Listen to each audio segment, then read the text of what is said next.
Eh, jangan lupa loh, saya udah ngamuk karo polisi. Kenapa? Saya loh yang memisahkan polisi.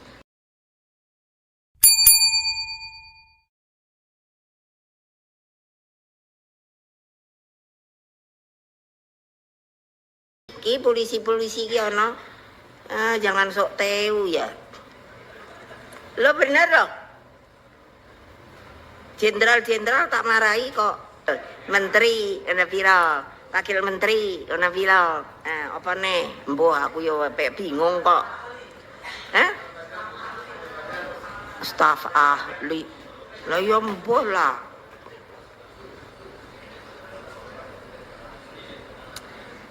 Loh saya kan udah ngerasa jadi presiden, kekuatan itu berapa jam sih? Gitu loh kok saiki. Jangan dipikir loh Mas, nanti pikir wah ini Ibu Mega ini ngituin Pak Bowo, enggak. Saya sama Mas Bowo itu akrab, tahu enggak? Jangan ada coba-coba.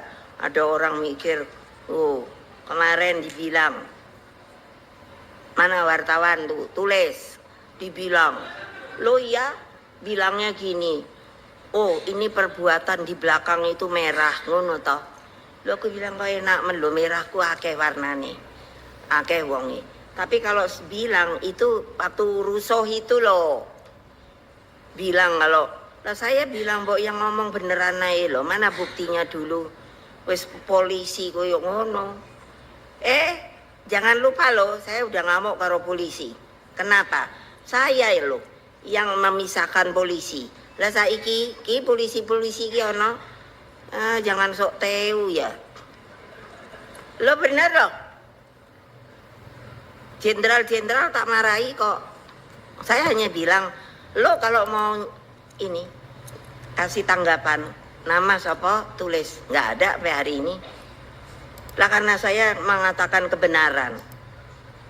Apa juga? Satyam Eva Jayate itu adalah apa? Iya.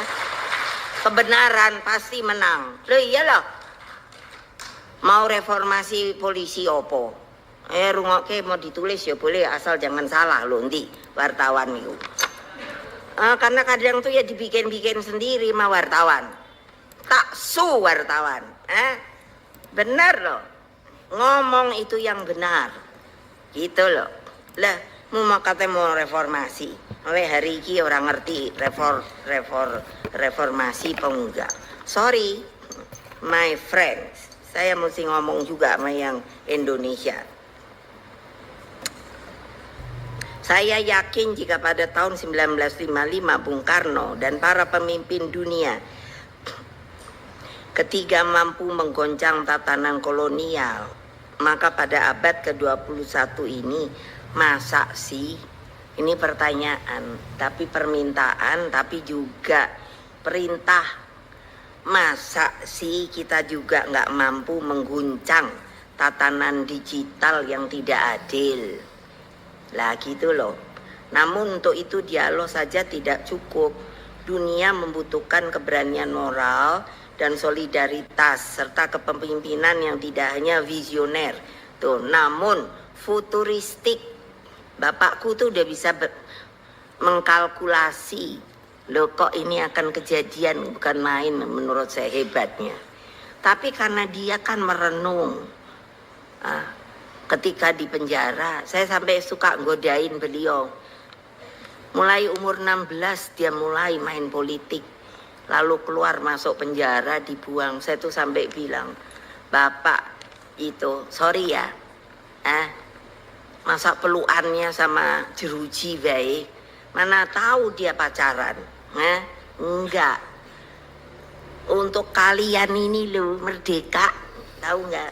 Tapi sekarang nih kayak gini yang sudah dimerdekakan, lupa diri. Enggak beras, ya udah merdeka, ya udah merdeka. Aduh, kalau udah ada mahasiswa ngono, aku cuman bilang, lo udah ngerti sejarah apa enggak sih, Dek? Jangan lo sombong deh. Dulu kan ada apa tuh namanya ya, masih ada nggak ya di Amerika tuh apa namanya, Persatuan PPI ya, itu masih ada nggak ya? Lah ya kalau tahu saya suka ke Amerika, saya kan diundang. Terus ya gitu cuman lah. Terus kamu tuh mau apa ngomong sama saya? Urusan Pancasila. Kamu udah baca bukunya apa belum? Diem, pasti belum. Sana aku bilang, pergi ke Hawaii. University of Hawaii itu punya apa masih enggak? Bagian dari library-nya itu urusan Bung Karno. Dari yang paling ekstrim bagus sampai yang ekstrim jelek buku-bukunya. Kamu baru tahu Soekarno tuh kayak apa gitu. Tapi yang pasti dialah. Makanya saya ngomong sama polisi segala. Siapa kamu jenderal? Kalau nggak ada yang namanya proklamasi, masih tiap 17 Agustus, eling. Kalau tidak ada suara itu, apakah kamu masih udah merdeka? No. Saya tanya sama ibu saya, ketika dia membuat my mother who showing the flag merah putih, red and white. So saya tanya, takut enggak ya waktu disuruh bikin merah putih? Ya takut no, orang masih ada bedilnya yang namanya Jepang. Terus sekarang kalian mau sombong? Saya akan lihat. Lupa bahwa dengan darah air mata mungkin ada keluarga kalian juga yang hilang dan lain sebagainya. Heran saya loh sekarang. Kayaknya udah nggak ada bekas. Makanya saya bilang sama polisi, dengerin itu proklamasi. Kalau nggak ada, kamu mikir kamu bisa bintang sini-sini, tak los gini? Ayo.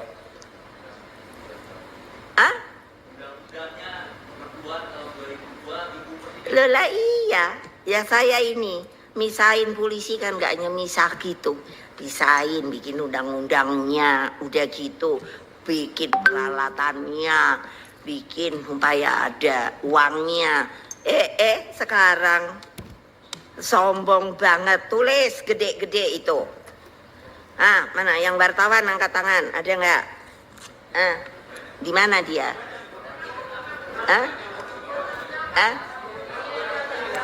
Oh, tapi awas tipu terbalik ya. Ingat loh, ibu kalau ngomong tuh ngomong kebenaran loh. Tak su kalian, syukurin dah. Lo iyalah, siapa suruh sebagai alat komunikasi sekarang banyak kebohongannya. Saya udah minta sama Kominfo, betulkan itu. Kurang apa saya? Enggak dibetul-betulin. Pakai basar-basar iku sopo. Bisanya hanya terima duit aja. Betul apa enggak? Kan cuman takut atau cuman Sidik yang bilang betulnya.